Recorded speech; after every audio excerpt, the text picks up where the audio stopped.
마른 흙바닥에 흩어진 돌멩이 위로 바람이 불어 닥칠 때마다 길 위의 먼지가 작은 구름처럼 피어올랐다.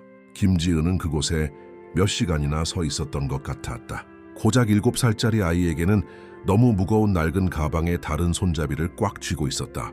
가죽은 여러 군데 찢어져 있었고 잠금 장치 하나가 제대로 채워지지 않아 안에 든 옷가지가 쏟아지지 않도록 두 손으로 힘껏 잡아야 했다. 그녀 뒤편의 오두막은 폐허나 다름없었다.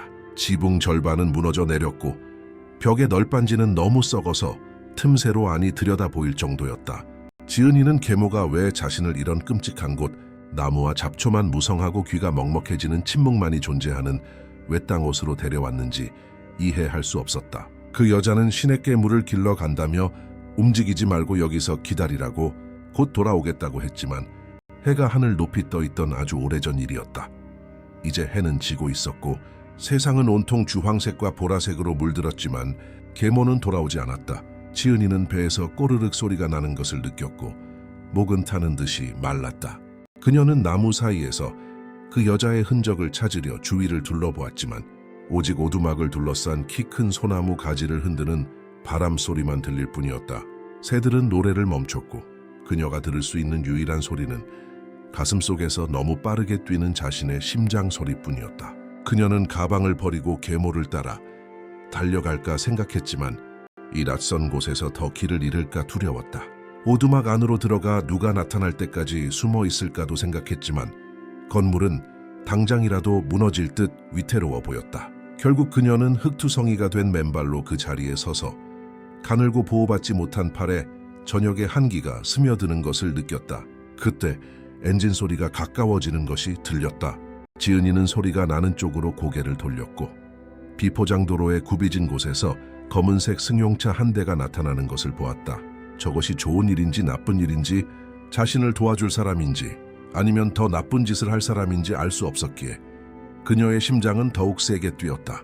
땀에 젖은 손에서 가방이 살짝 미끄러지자 그녀는 도망칠 준비를 하며 더 힘껏 가방을 움켜쥐었다. 차는 가까이 다가오면서 속도를 줄이더니 오두막 바로 앞에 멈춰섰고 지은이가 눈을 감고 기침하게 만드는 흙먼지 구름을 일으켰다. 다시 눈을 떴을 때 그녀는 차에서 내리는 한 남자를 보았다. 그는 무릎에 흙이 묻은 회색 정장을 입고 있었고 파란색 넥타이는 약간 비뚤어져 있었다. 짙은 머리카락은 뒤로 깔끔하게 빗어 넘겨져 있었고 그의 눈은 밝은 색이었는데 해질녘 주황빛 속에서는 정확히 어떤 색인지 분간하기 어려웠다. 남자는 부서진 오두막을 바라보았고 그 다음 그녀 손에 들린 낡은 가방을 그리고 마침내 그녀의 얼굴을 바라보았다. 지은이는 그의 눈에서 이전에 어떤 어른의 눈에서도 본 적 없는 무언가를 보았다. 그것은 착한 척하고 싶을 때 사람들이 꾸며내는 가짜 걱정이 아니라 진짜 염려처럼 보였다. 그는 천천히 무릎을 굽혀 그녀의 눈높이에 맞추었고 두 사람 사이의 허공에 손바닥을 펼쳐 내밀었다. 그 손은 가만히 기다리고 있었지만 지은이는 움직이지 않았다. 그녀는 자신이 혼자 두려움에 떨고 있을 때 갑자기 나타난 이 흙 묻은 정장의 낯선 사람을 믿어도 될지 확신할 수 없었다. 여기 혼자 있니? 그의 목소리는 그녀를 더 놀라게 할까봐 조심스럽고 나지막하게 나왔다. 지은이는 그에게서 눈을 떼지 않은 채 천천히 고개를 끄덕였고 가방 손잡이를 너무 세게 쥐어 손톱이 하얗게 변했다. 나요를 데려온 사람은 어디 있니? 그는 나무 사이에 숨어있는 누군가를 기대하는 것처럼 주위를 둘러보며 물었다. 가버렸어요. 지은이가 대답했고 그 목소리는 땅바닥에 마른 나무잎을 흔드는 바람에 거의 사라질 듯 가늘게 나왔다. 남자는 깊은 숨을 쉬고 얼굴에 손을 문질렀고 뺨에 흙 자국을 남겼다. 그는 다시 무너져가는 오두막을 바라보았고 그녀가 무엇인지 알 수 없는 무언가로 가득 찬 채 바닥에 버려진 천 가방들을 보았고 마침내 다시 그녀를 바라보았다. 그 사람이 돌아올까? 그가 물었고 이번에는 목소리가 더 진지했다. 지은이는 대답을 망설였다. 확신할 수 없었기 때문이다. 계모는 곧 돌아온다고 말했지만 결코 일어나지 않은 다른 많은 말들도 했었다. 엄마가 영원히 떠난 후 자신을 돌봐주겠다고 했지만 실제로는 소리만 지르고 굶주리게 만들었다. 상황이 나아질 거라고 했지만 결국 아무것도 없는 이 끔찍한 곳에 도착할 때까지 상황은 악화되기만 했다. 모르겠어요. 지은이는 자신의 더러운 발을 내려다보며 중얼거렸다. 남자는 영원처럼 느껴지는 시간 동안 침묵했고 그녀의 가슴을 이상하게 조여오는 그 걱정스러운 표정으로 그녀를 바라보기만 했다. 그러더니 그는 더 부드러운 목소리로 물었다. 내 이름은 뭐니? 지은이요. 그녀가 아주 작게 대답했다. 지은이 예쁜 이름이네. 그는 눈까지는 닿지 않는 작은 미소를 지으며 말했다. 내 이름은 이준호야. 나는 너를 여기 혼자 두고 가지 않을 거야. 그럴 수 없어. 그 말들은 단호하고 결연하게 나왔고 그녀가 완전히 이해할 수는 없었지만 왠지 모르게 믿고 싶게 만드는 무게를 담고 있었다. 준호는 무릎에서 뚝 소리가 나며 천천히 일어섰고 이번에는 더 간절하게 손을 다시 내밀었다. 나랑 같이 가자. 너를 안전한 곳으로 데려가서 제대로 먹고 잘 수 있게 해줄게. 그가 말했고 그의 손은 지은이가 내릴 수 있을지 확신할 수 없는 결정을 기다리며 공중에 머물러 있었다. 그녀는 뒤편의 오두막, 끔찍하지만 지금껏 자신이 아는 전부였던 그곳을 바라보았다가 너무 좋아서 사실일 리 없는 것들을 약속하는 흙 묻은 정장의 남자를 다시 바라보았다. 계모는 낯선 사람을 믿어서는 안 된다고 항상 말했지만 계모 역시 물도 음식도 아무것도 없이 그녀를 이곳에 홀로 버려두었다. 만약 그 사람이 돌아와서 저를 못 찾으면요? 지은이가 두려움에 목소리를 떨며 물었다. 준호는 다시 몸을 숙여 그녀의 눈높이에 맞추었다. 어떤 아이도 짊어져서는 안 될 고통으로 가득 찬 어두운 눈이었다. 그 사람이 돌아오면 내가 네가 어디에 있는지 어떻게 널 찾을 수 있는지 설명해 줄게. 하지만 지금 너는 보살핌과 따뜻한 곳이 필요해. 그는 진실을 말하고 있다는 느낌이 들도록 그녀의 눈을 깊이 들여다보며 말했다. 지은이는 목이 조여오고 눈이 따끔거리는 것을 느꼈지만 눈물을 흘리지 않았다. 그녀는 우는 것이 아무 소용이 없으며 계모만 더 짜증나게 만든다는 것을 배웠다. 그녀는 천천히 가방을 놓아 흙바닥에 떨어지게 하고 작고 떨리는 손을 그의 큰 손 위에 올려놓았다. 준호는 마치 그녀가 깨지기 쉬운 유리라도 되는 것처럼 조심스럽게 손가락을 오므렸고 다른 손으로 가방을 집어들고 차를 향해 걷기 시작했다.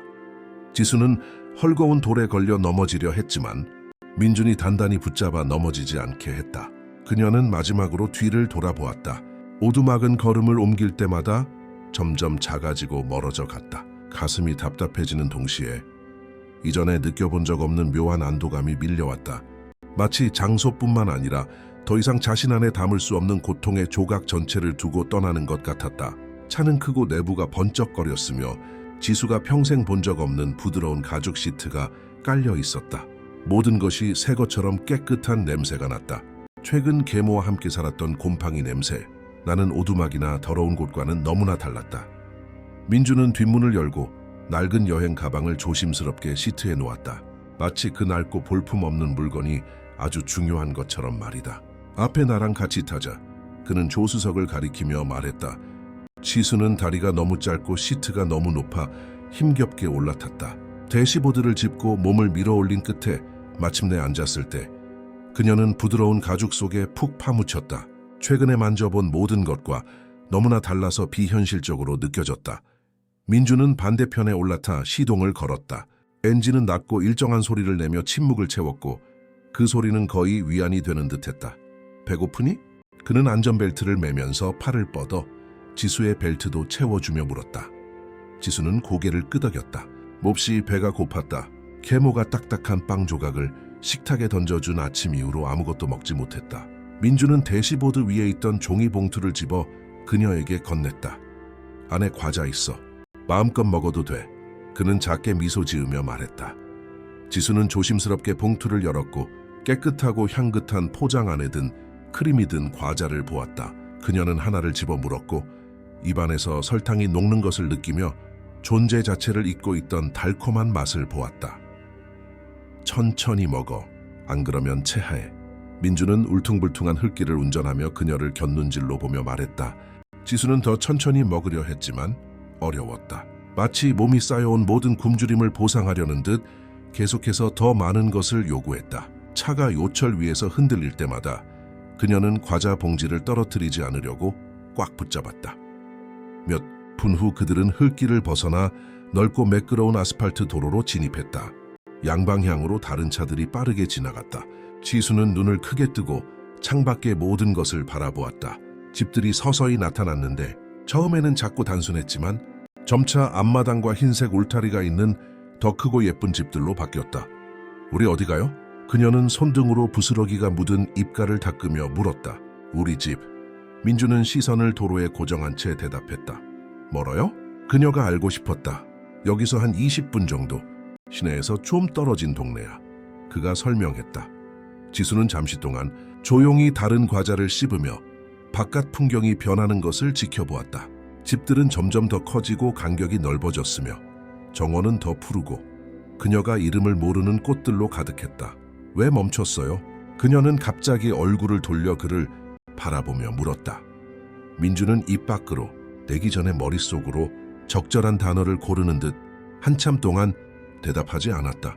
회의를 마치고 돌아오는 길이었는데 내가 자주 쓰는 지름길이라 그 길로 지나가고 있었어.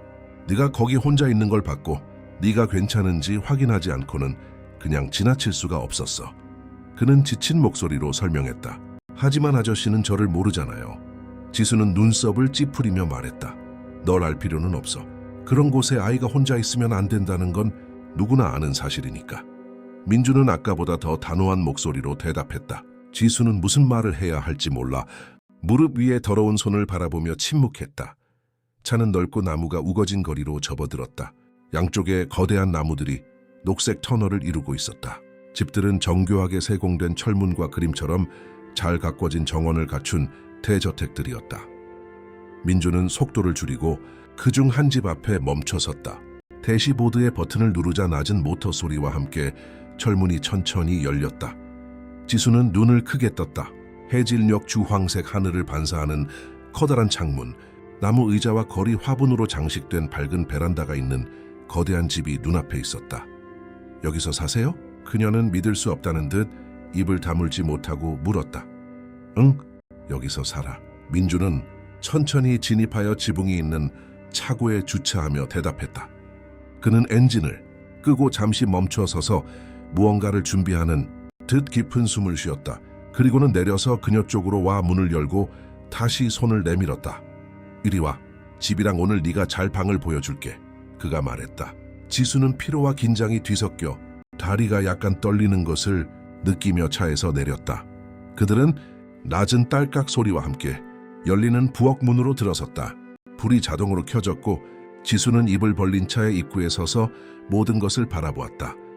부엌은 그녀가 버려졌던 오두막 전체보다 더 컸다. 중앙에는 6개의 의자가 놓인 커다란 어두운 나무 식탁이 있었고 벽에는 스테인리스 냄비들이 금속 막대에 걸려 있었다.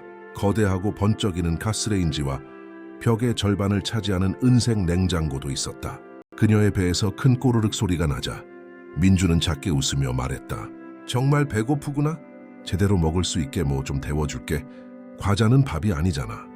그는 냉장고를 열고 유리 용기들을 꺼내며 말했다. 지수는 부엌 한가운데 서서 무엇을 해야 할지, 어디에 앉아야 할지 몰랐다. 그곳의 모든 것이 그녀의 더러운 손에는 너무 비싸고 깨끗해 보였다. 저기 의자에 앉아 있어. 내가 준비할게. 민준이 가리키며 말했다. 그녀는 등을 곧게 펴고 손을 무릎 위에 얹은 채 의자 끝에 앉아 그가 밥콩 그리고 커다란 고기 한 조각을 냄비에 넣는 모든 움직임을 지켜보았다. 냄새가 강해졌고 그녀는 입에 침이 고이고 배가 고파 조여드는 것을 느꼈다. 민주는 깊은 접시에 넉넉한 양을 담아 포크와 나이프 그리고 차가운 오렌지 주스 한 잔과 함께 그녀 앞에 놓았다. 천천히 먹어. 체하지 않게. 내 위가 이런 음식에 익숙하지 않을 거야. 그는 식탁 반대편에 앉아 다시 한번 말했다. 지수는 떨리는 손으로 포크를 잡고 먹기 시작했다. 따뜻하고 양념된 음식의 맛은 너무 오랜만이라 제대로 기억조차 나지 않았다. 포크로 한 입씩 먹을 때마다 그녀 안에 쌓여있던 고통의 작은 조각이 치유되는 것 같았다. 콩은 간이 딱 맞았고 밥은 고슬고슬했으며 고기는 입안에서 녹을 정도로 부드러웠다. 민주는 식탁 반대편에 앉아 아무 말 없이 그녀가 먹는 모습을 지켜보았다. 마치 이 작은 아이가 겪은 방치의 크기를 이해하려는 듯 조용히 관찰했다. 그녀가 다 먹자 그는 빈 접시를 가져가 싱크대에서 뜨거운 물과 비누로 씻기 시작했다. 이제 네가 잘 곳을 보여줄게. 나머지는 내일 이야기하자. 그는 흰 수건으로 손을 닦으며 말했다.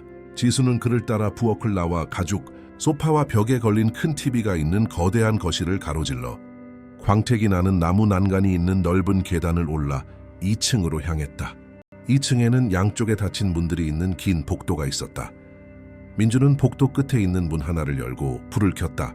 밝혀진 방은 넓었고 하늘색 이불이 덮인 더블 침대, 벽에 붙은 나무 책상, 그리고 흰 커튼이 달린 큰 창문이 있었다. 당분간 여기서 지내도 돼. 화장실은 바로 옆 문이야. 그가 가리키며 말했다. 지수는 천천히 방으로 들어가 자신이 이런 곳에서 잠을 자게 될 것이라는 사실을 믿을 수 없다는 듯 주위를 둘러보았다. 정말요? 그녀는 눈을 빛내며 그를 돌아보며 물었다. 정말이야, 지수야. 네가 여기 있는 동안 이 방은 네 거야. 민준이 확인시켜 주었다. 나머지는 내일 해결하자.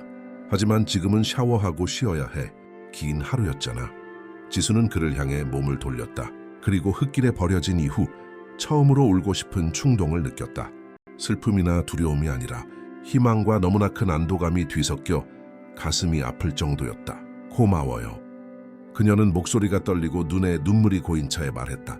민주는 미소를 지으며 방 안으로 한 걸음 다가와 가볍고 조심스러운 몸짓으로 그녀의 어깨에 손을 얹었다. 고마워할 필요 없어, 지수야. 너는 안전하고 따뜻한 곳에 있을 자격이 있어. 아무도 너를 그렇게 두고 떠나서는 안 됐어. 그의 목소리는 낮고 진심이었다. 다음 날 아침 햇살이 큰 창문을 통해 지수의 얼굴에 바로 내리쬐었고 그녀는 자신이 어디 있는지 모른 채 놀라 잠에서 깼다. 심장이 뛰었고 그녀는 벌떡 일어나 눈을 크게 뜨고 주위를 둘러보았다. 그러다 어제의 기억들이 하나씩 되돌아왔다. 정장 입은 남자, 검은 차, 거대한 집, 따뜻한 음식. 모든 것이 현실이었고 잠시 꿈이라고 생각했던 것이 아니었다. 지수는 몸이 쑤시는 것을 느끼며 천천히 일어섰고 흰 커튼을 옆으로 젖히며 창가로 갔다. 밖에는 잔디가 낮게 깎인 거대한 푸른 정원, 잘 정리된 화단에 심어진 형형색색의 꽃들, 아침 바람에 흔들리는 키 큰 나무들, 그리고 가는 가지에 앉아 맑고 크게 노래하는 작은 파랑새가 있었다. 그녀가 평생 본 모든 것과 너무나 달라서 잠시 자신이 아직 잠들어 있다고 생각했다.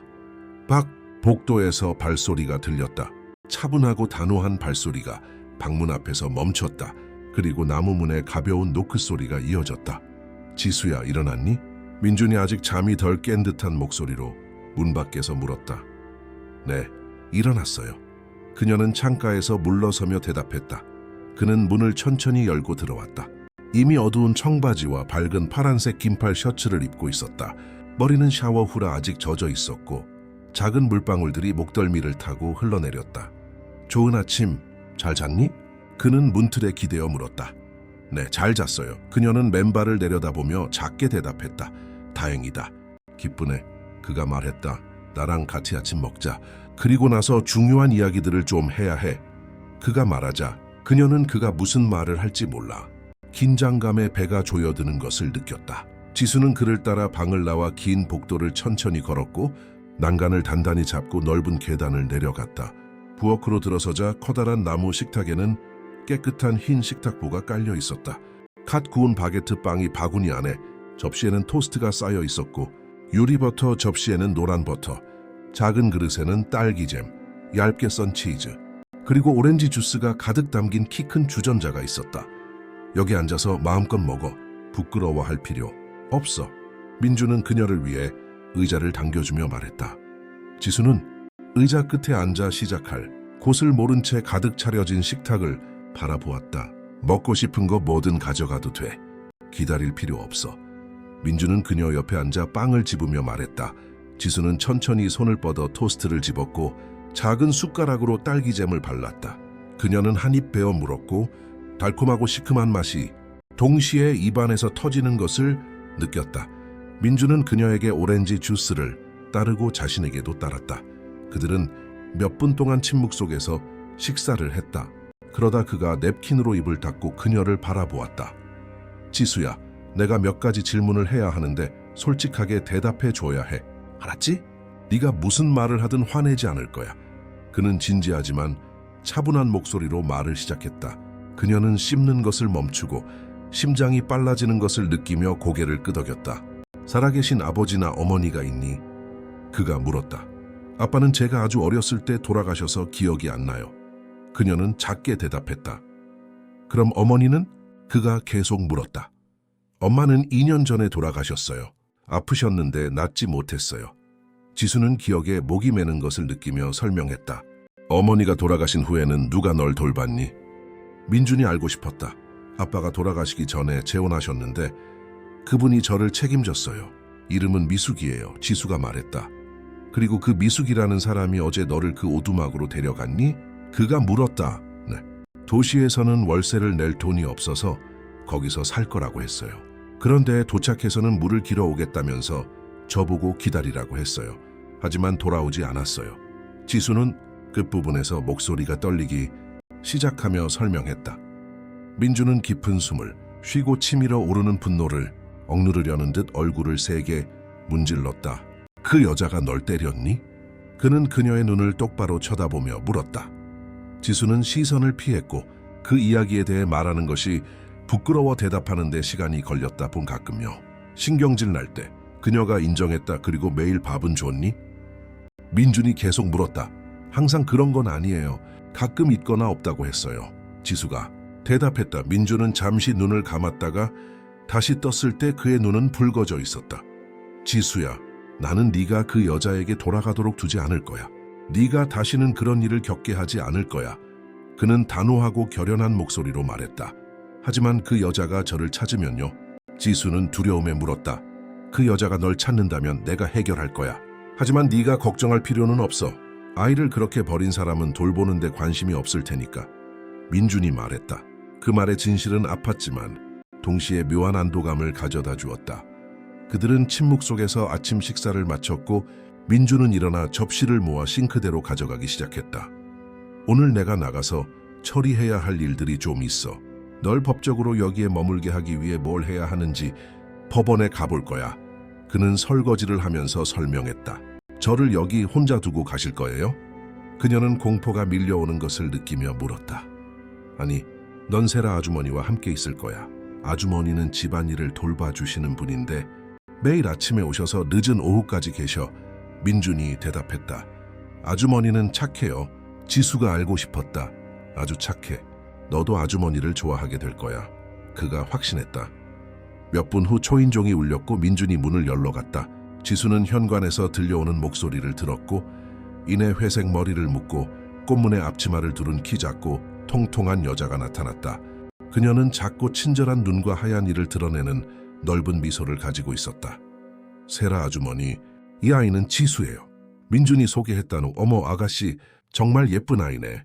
세라 아주머니는 그녀의 눈높이에 맞추기 위해 몸을 숙이며 말했다. 안녕하세요. 지수는 수줍게 대답했다. 세라 아주머니, 저는 지금 나가봐야 하지만 점심 전에 돌아올 거예요. 무슨 일 있으면 저에게 전화 주세요. 민준은 차 키를 집으며 말했다. 걱정 말고 다녀오세요. 제가 잘 돌볼게요. 세라 아주머니가 확신했다. 민준은 지수 앞에 몸을 숙이고 가볍게 그녀의 어깨에 손을 얹었다. 금방 돌아올게. 세라 아주머니랑 같이 있어. 뭐 필요한 거 있으면 말하고. 알았지? 그가 말했다네. 그녀는 그가 떠나는 것을 원치 않아 가슴이 조여드는 것을 느끼며 대답했다. 그는 차고 문을 통해 나갔고 시동 거는 소리가 집안에 울려 퍼졌다. 지수는 부엌 한가운데 서서 다시 미소 짓는 세라 아주머니를 바라보았다. 이리 와, 아가씨. 집 전체를 보여줄게. 그리고 나서 네가 뭘 하고 싶은지 보자. 괜찮지. 그녀는 손을 내밀며 말했다. 지수는 부드럽고 따뜻한 그녀의 손을 잡았고 두 사람은 함께 부엌을 나섰다. 세라 아주머니는 커다란 소파가 있는 거실, 긴 식탁이 있는 식당, 책으로 가득 찬 서재, 큰 거울이 있는 공용 화장실, 그리고 지수가 평생 본 적 없는 세탁기들이 있는 세탁실을 보여주었다. 이 집 정말 크네요. 그녀는 감탄하며 말했다. 그렇지. 민준 씨는 어머니가 돌아가신 후 3년 정도 여기서 혼자 살고 있어. 세라 아주머니는 계단을 오르면서 말했다. 다른 가족은 없어요? 지수가 물었다. 다른 도시에 사는 남동생이 있긴 한데 자주 연락하지는 않아. 세라 아주머니가 설명했다. 그들은 2층에 도착했고 세라 아주머니는 비어있고 정리된 다른 방들을 보여주었다. 정원이 내려다 보이는 베란다가 있는 민준의 방도 보여주었다. 이제 말해봐. 너 요리하는 거 좋아하니? 세라 아주머니는 다시 내려가면서 물었다. 저는 제대로 요리해 본 적 없어요. 그냥 남은 거 드는 정도만 했어요. 지수가 인정했다. 그럼 오늘 배우게 될 거야. 내가 초콜릿 케이크를 만들 건데 네가 나를 도와줄 거야. 세라 아주머니는 신이 나서 말했다. 그들은 오전 내내 부엌에서 시간을 보냈다. 지수는 껍질이 들어가지 않게 달걀 깨는 법, 밀가루채에 치는 법, 모든 것을 천천히 섞는 법을 배웠다. 그녀의 작은 손은 코코아 냄새가 나는 갈색에 반짝이는 반죽을 저으면서 나무 주걱을 꽉 잡았다. 네오 소질 있네. 세라 아주머니가 칭찬했다. 정말요? 지수는 눈을 빛내며 물었다. 정말이야. 요리에 재능이 있어. 세라 아주머니는 케이크 틀을 오븐에 넣으며 확인시켜 주었다. 케이크가 구워지는 동안 그들은 식탁에 앉았고 세라 아주머니는 지수가 좋아하는 것에 대해 간단한 질문들을 했다. 그녀는 솔직하게 대답했다. 어머니가 아프셨을 때 학교를 그만두었기 때문에 글을 조금 읽을 줄은 알지만 많이는 모른다고 말했다. 학교는 중요하단다, 아가씨. 더 나은 미래를 위해 공부해야 해. 세라 아주머니는 다정하게 말했다. 케이크 굽는 냄새가 집 전체에 가득 퍼졌고 타이머가 울리자 세라 아주머니는 완벽하고 높고 폭신한 케이크를 오븐에서 꺼냈다. 이것 봐, 얼마나 예쁘게 됐니? 그녀는 자랑스러워하며 말했다. 지수는 미소를 지었고 가슴속에서 묘한 행복감이 커지는 것을 느꼈다. 자신이 무언가를 성공적으로 해낸 것은 처음이었다. 차고 문이 열리는 소리가 집 안에 울려 퍼졌고 몇 초 후 민준이 양손에 커다란 쇼핑백 2개를 들고 부엌으로 들어섰다. 그는 조리대 위에 케이크를 보고 멈춰 서서 미소를 지었다. 냄새 좋다. 누가 만들었어? 그가 물었다. 지수가 저를 도와줬어요. 세라 아주머니가 대답했다. 정말 예쁘게 됐네. 민주는 얼굴에 미소를 띠고 그녀를 바라보며 말했다. 지수는 볼이 뜨거워지는 것을 느꼈고 부끄러웠지만 행복해서 시선을 피했다. 내 올 위해 몇 가지 가져왔어. 민주는 쇼핑백을 식탁 위에 놓으며 말했다. 지수는 호기심에 다가갔고 안에는 접혀있는 새 옷들, 색깔 있는 청바지, 티셔츠, 겨울 코트, 새하얀 운동화, 양말 등 모든 것이 그녀의 사이즈에 맞는 것들이 들어있었다. 이거 전부 다 제 거예요? 그녀는 믿을 수 없다는 듯 물었다. 전부 다. 가게 직원에게 도움을 요청해서 몇 가지 골라왔어. 민준이 설명했다. 하지만 돈이 많이 들었을 텐데요. 지수는 걱정하며 말했다. 그건 걱정하지 마. 너에게 새 옷이 필요했잖아. 그가 대답했다. 지수는 무슨 말을 해야 할지 몰라. 형형색색의 깨끗한 옷들을 바라보기만 했다. 아무도 그녀에게 새 옷을 사준 적이 없었다. 가서 입어보고 맞는지 봐. 민준이 권했다. 지수는 쇼핑백을 들고 방으로 달려 올라갔다. 그녀는 거울 앞에서 옷 하나하나를 입어보았고 모든 것이 완벽하게 맞았다. 그녀는 짙은 파란색 청바지와 앞에 별 그림이 있는 연분홍색 티셔츠를 입고 다시 내려왔다. 하얀 운동화가 나무 바닥에서 소리를 냈다. 완벽하게 잘 어울린다. 민주는 그녀를 보고 말했다. 고마워요.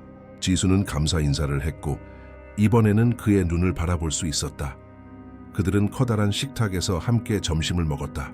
세라 아주머니는 밥, 콩 삶은 감자, 그리고 양념된 구운 닭고기를 준비했다.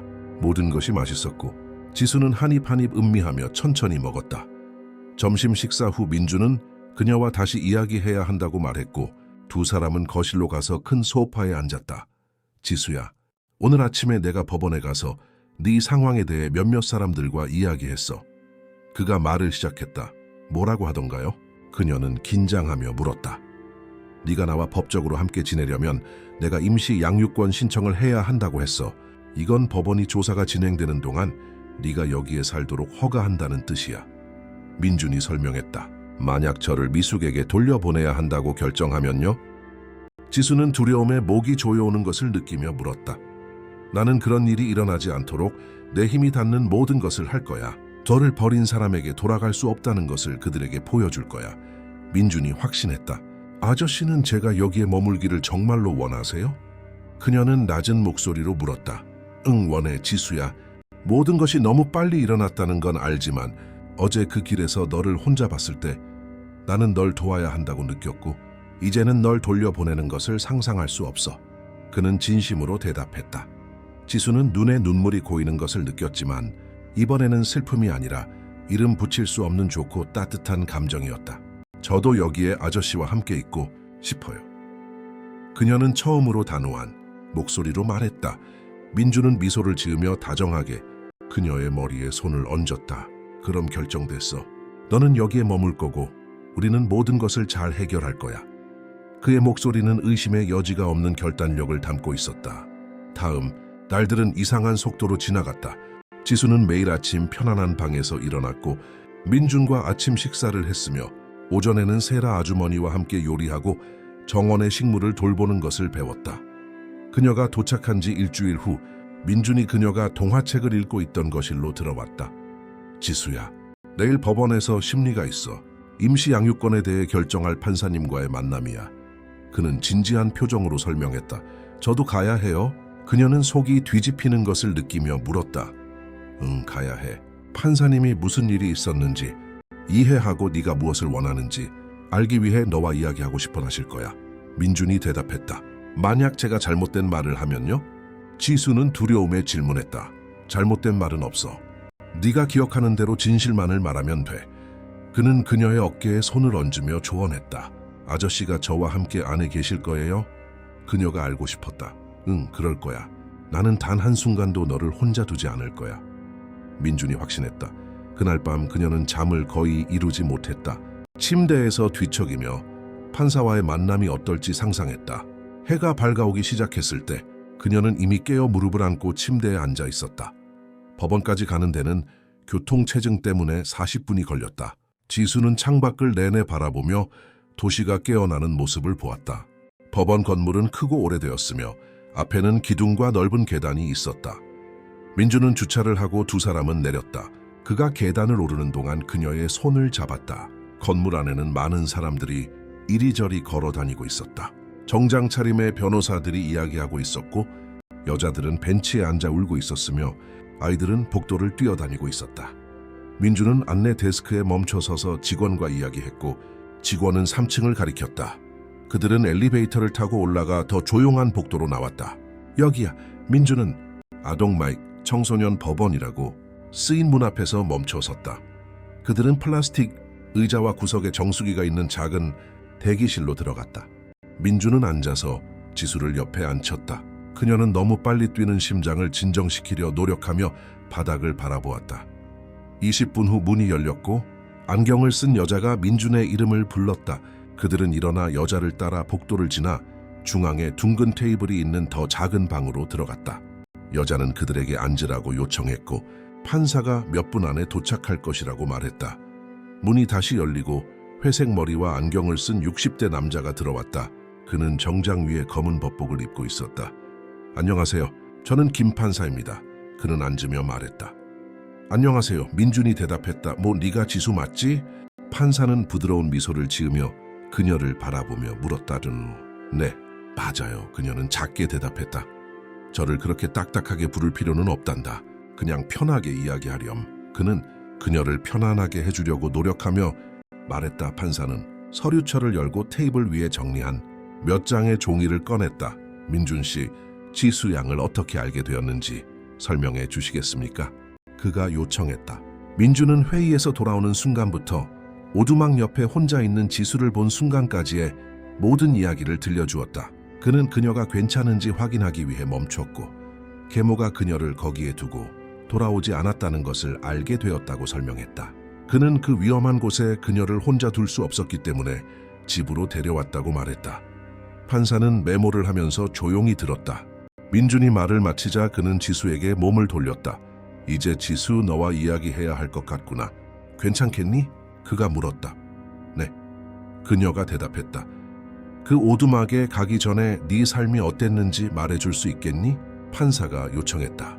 지수는 깊은 숨을 쉬고 낮지만 단호한 목소리로 말하기 시작했다. 그녀는 어머니가 2년 전에 돌아가셨고 그 이후로 자신을 좋아하지 않는 계모와 함께 살았다고 말했다.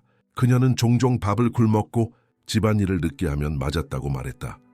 판사는 귀에 깊게 들었고 지수는 그의 눈이 더 슬퍼지는 것을 보았다. 네가 오두막에 간 날 정확히 무슨 일이 있었니? 말해서 카톡을 그가 물었다. 미숙이 돈이 없어서 거기서 살 거라고 했어요. 저희는 얻어 타고 갔는데 도착해서는 저에게 가방을 들고 내리라고 하고 물을 길어 오겠다고 했어요. 저보고 기다리라고 했지만 돌아오지 않았어요. 지수는 목소리가 떨리기 시작하며 설명했다. 얼마나 오래 기다렸니? 그가 알고 싶었다. 정확히는 모르겠지만 그 여자가 갔을 때는 해가 높이 떠 있었고 민준 아저씨가 왔을 때는 거의 어두워지고 있었어요. 지수가 대답했다. 무서웠니? 판사가 계속 물었다. 아주 많이 무서웠어요. 뭘 해야 할지 몰랐고 그곳에 아는 사람이 아무도 없었어요. 그녀가 인정했다. 지수야, 솔직하게 하나만 대답해 주겠니? 너는 계모의 집으로 돌아가고 싶니? 판사는 그녀의 눈을 깊이 들여다보며 물었다. 아니요, 돌아가고 싶지 않아요. 그녀는 망설임 없이 대답했다. 왜? 그가 알고 싶었다. 그 여자는 저를 좋아하지 않고 저는 그 여자가 무서워요. 그리고 저를 혼자 두고 가버렸잖아요. 지수가 설명했다. 민준 씨 집에서 지내는 건 좋니? 판사가 물었다. 아주 좋아요. 아저씨는 저에게 잘해주시고 친절해요. 저는 거기서 안전하다고 느껴요. 그녀가 대답했다. 판사는 잠시 침묵하더니 테이블을 망치로 두드렸다. 민준 씨에게 6개월 동안 임시 양육권을 부여하겠습니다. 그가 선언했다.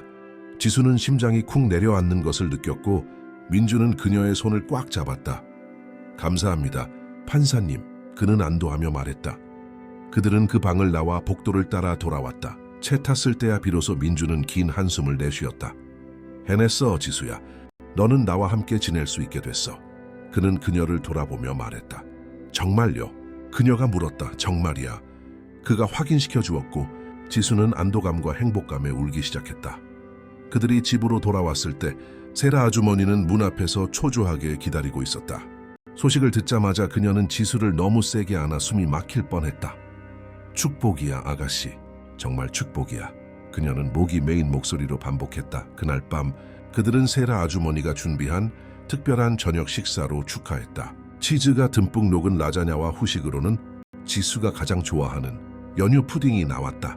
저녁 식사 후 민주는 지수를 불러 소파에 함께 앉았다. 이제 내가 정말로 여기에 머물게 되었으니 몇 가지 중요한 것들을 생각해야 해. 그가 말을 시작했다. 어떤 것들이요? 그녀가 물었다. 첫째, 너는 학교로 돌아가야 해. 교육은 기본이고 너는 이미 너무 많은 시간을 낭비했어. 그가 말했다. 뭐이네, 돌아가고 싶어요. 공부하는 거 좋아해요. 그녀는 신이 나서 대답했다. 요, 다행이다. 내일 내가 동네 학교에 가서 네 입학 수속을 할 거야. 민준이 말했다. 그리고 또 하나, 네가 모든 것을 내게 이야기할 수 있다는 것을 알았으면 좋겠어. 문제가 있든 궁금한 점이 있든 뭐든지 말이야. 내게 와서 이야기해 줬으면 좋겠어. 그는 그녀의 눈을 바라보며 말했다. 네, 약속할게요. 지수가 대답했다. 마지막으로, 이 모든 것이 매우 새롭다는 것을 알지만 나는 네가 여기를 내 집처럼 느끼기를 바라. 이곳은 이제 너의 것이기도 해. 민준이 덧붙였다. 지수는 감격에 가슴이 조여오는 것을 느꼈고 깊이 생각할 겨를도 없이 그의 품에 안겼다. 저를 구해줘서 고마워요. 그녀가 속삭였다. 고마워할 필요 없어. 오히려 나를 믿어줘서 내가 고맙지. 그가 대답했다. 다음 몇 주 동안은 적응의 시간이었다. 민주는 약속을 지켰고 집 근처 사립학교에 지수를 등록시켰다. 첫날 그녀는 긴장했다. 아는 사람이 아무도 없었고 뒤처져서 수업을 따라가지 못할까 봐 두려웠다. 수진 선생님은 친절했고 그녀가 적응하는 데 도움이 필요한 새 학생이라고 설명하며 반 친구들에게 소개했다. 처음에는 어려웠다. 다른 아이들은 이미 친구 그룹이 있었고 지수는 쉬는 시간에 벤치에 혼자 앉아 다른 아이들이 노는 것을 지켜보았다. 하지만 점차 예나라는 여자아이가 그녀 옆에 앉아 말을 걸기 시작했다. 그들은 같은 것을 좋아한다는 것을 알게 되었고 곧 둘은 둘도 없는 친구가 되었다. 집에서 지수는 세라 아주머니의 집안일을 도왔고 계속해서 요리를 배웠다. 그녀는 반죽을 만지는 것을 좋아한다는 것을 발견했고 빵과 케이크를 만들었는데 점점 더 잘 만들었다. 민주는 항상 칭찬했고 더 달라고 요청하여 그녀를 자랑스럽게 만들었다. 심리 후 3개월이 지났을 때 사회복지사가 첫 방문을 왔다. 그녀는 현아라는 이름의 젊은 여자였고 쉽게 미소 지었다. 그녀는 지수와 단둘이 이야기하며 기분이 어떤지, 학교는 좋은지, 민준이 잘 대해주는지 물었다. 지수는 행복하다고 솔직하게 모든 것에 대답했다. 그 후 현아는 민준과 세라 아주머니와 이야기했고 클립보드에 메모를 했다. 떠나기 전에 그녀는 2달 후에 다시 올 것이며 현재로서는 모든 것이 훌륭하다고 말했다. 시간이 흐르면서 지수는 겁에 질린 소녀에서 건강하고 행복한 아이로 변해갔다. 그녀는 살이 붙었고 얼굴은 더 통통하고 생기가 돌았다. 머리카락은 자라서 윤기가 났고 세라 아주머니는 매일 다른 따은 머리를 해주었다. 그녀는 크게 웃는 법과 두려움 없이 노는 법을 배웠다. 부끄러워하지 않고 필요한 것을 요청할 수 있다는 것을 배웠다. 어느 날 밤 민주는 잠자리에 들 시간에 그녀의 방으로 들어와 습관처럼 침대 끝에 앉았다. 지수야, 너에게 하나 물어보고 싶은 게 있어. 그의 목소리는 이상했다사 물어보세요. 그녀가 대답했다. 여기 사는 게 어떠니? 거짓말 말고 정말로. 그가 알고 싶었다. 행복해요. 안전하다고 느껴요. 그리고 사랑받는다고 느껴요. 그녀는 처음으로 그 단어를 사용하며 대답했다. 민주는 미소를 지었고 그의 눈은 빛났다. 나도 널 사랑해, 지수야. 네가 오랫동안 비어있던 이 집의 빛을 가져다 주었어. 그가 고백했다. 언젠가 미숙이 돌아와서 저를 데려갈 수도 있을까요? 지수는 두려움에 물었다. 아니, 그럴 일 없어. 네가 영원히 나와 함께 여기에 머물 수 있도록 내가 모든 것을 할 거야. 민준이 확신했다. 막 영원히요? 그녀가 되풀이했다. 영원히. 그는 다정하게 그녀의 머리에 손을 얹으며 확인시켜 주었다. 다음 몇 달 동안 그녀는 자신이 상상조차 할 수 없었던 일상을 갖게 되었다. 매일 일찍 일어나 세라 아주머니가 따로 챙겨둔 옷을 입고 항상 신문을 읽고 있는 민준과 함께 아침 식사를 하러 내려왔다. 그들은 전날과 시작될 날에 대해 이야기했다. 그런 다음 민준은 그녀를 차로 학교까지 데려다주고 손을 흔들며 작별 인사를 했다. 학교에서 지수는 헌신적인 학생이 되었다. 그녀는 모든 것을 배우고 싶었기 때문에 일찍 도착하여 맨 앞줄에 앉았다.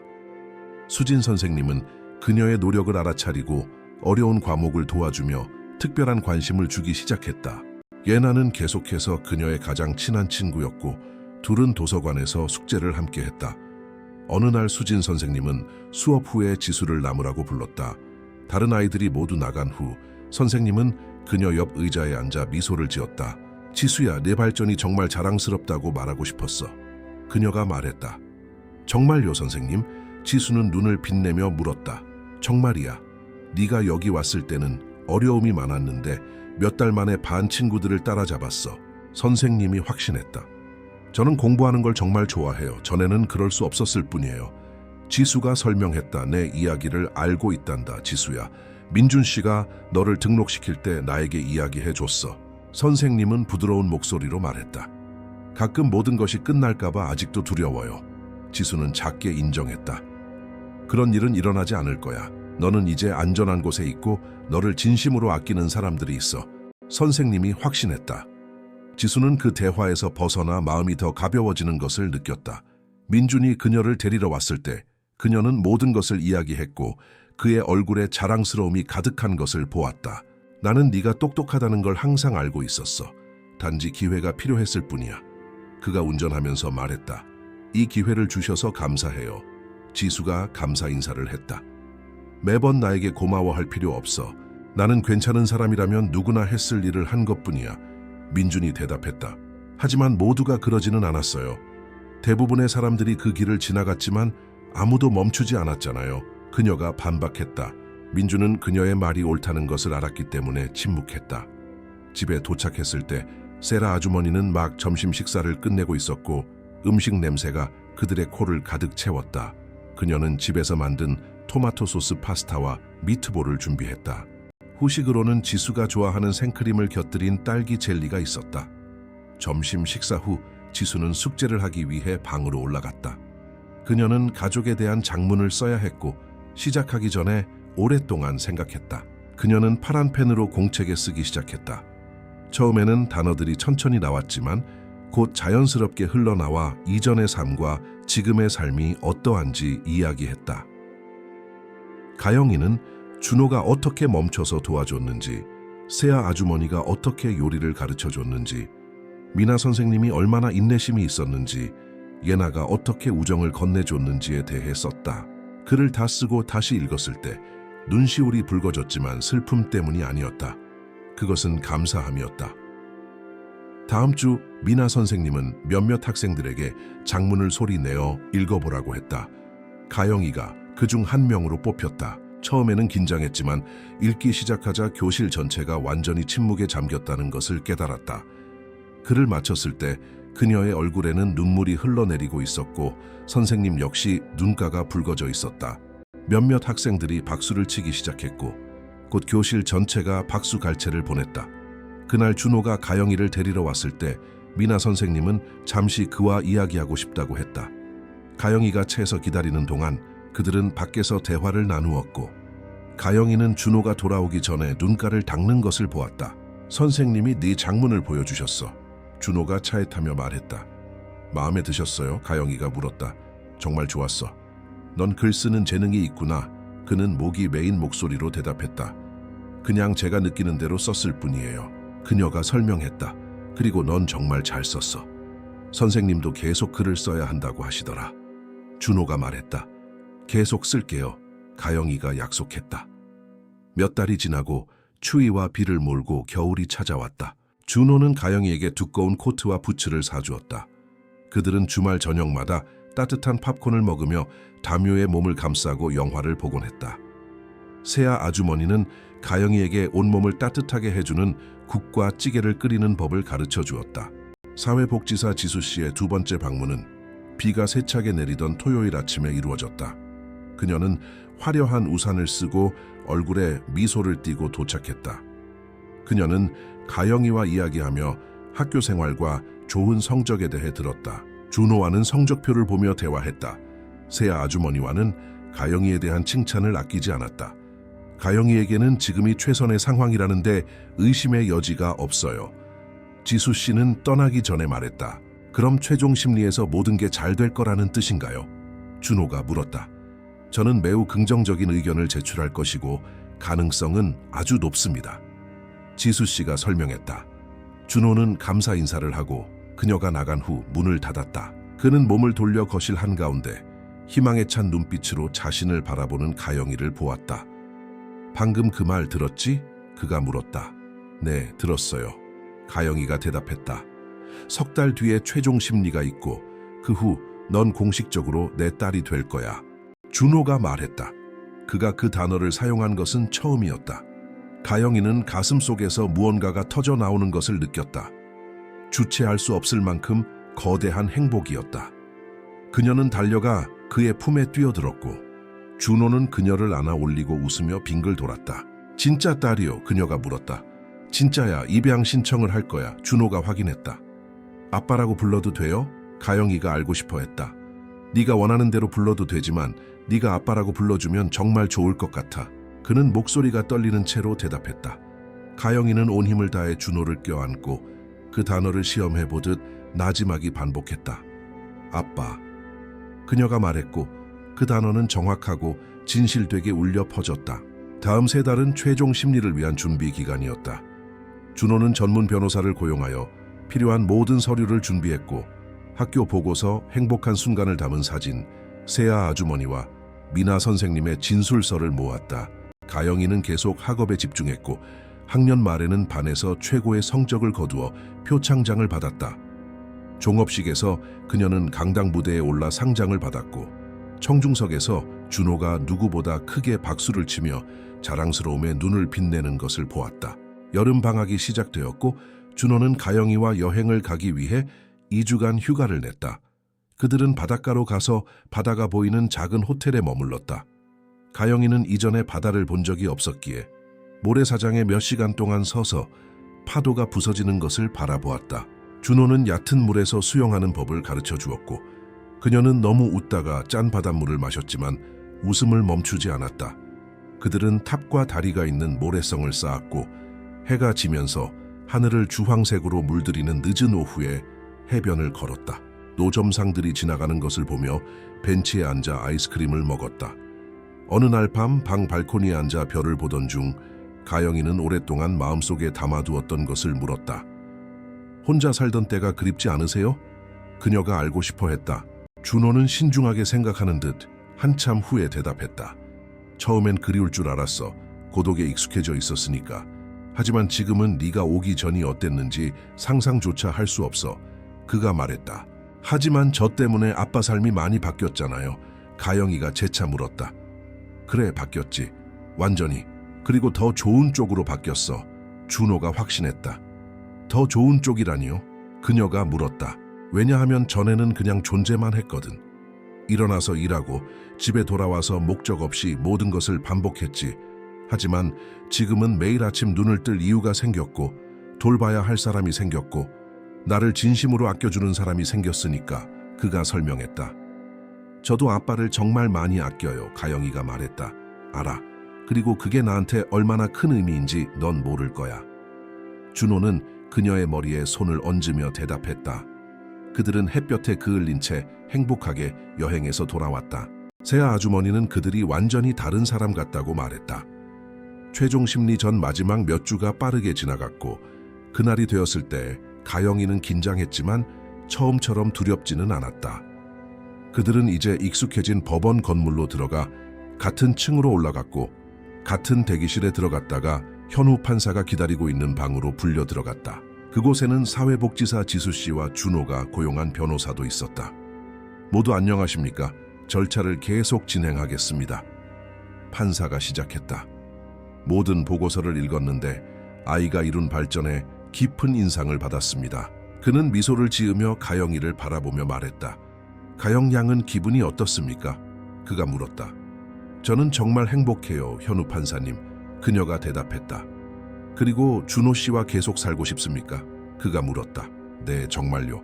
아빠는 제 인생에서 일어난 최고의 일이에요. 그녀는 망설임 없이 대답했다. 판사는 다시 서류를 보고 준호를 바라보았다.